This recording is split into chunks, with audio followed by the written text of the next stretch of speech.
بسم الله الرحمن الرحيم أولادي طلاب ثالثة ثانوي. مسألة في الاحتمال الهندسي.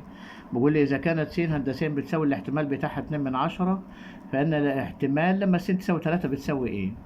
طبعا هنا إحنا عندنا الاحتمال بتساوي 2/10 الاحتمال الهندسي، ولكن القانون بتاع الاحتمال الهندسي لما س تساوي ر يبقى بتساوي ح افتح قوس 1 ناقص ح في ر ناقص الواحد.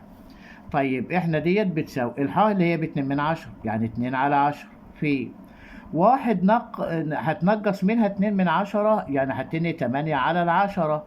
الكل أس ر، الره بكام؟ ب3، يبقى 3 هتنقص منهم واحد يبقى 2. يبقى الحل الصح بتاعنا باستخدام الآلة. يبقى هنا 2/10 في 8/10 تربيع، الحل بتاعنا يطلع 16/125. يبقى تطلع 16/125 الاحتمال الصح بتاعنا. شكرا، وما تنسوش الاشتراك في القناة.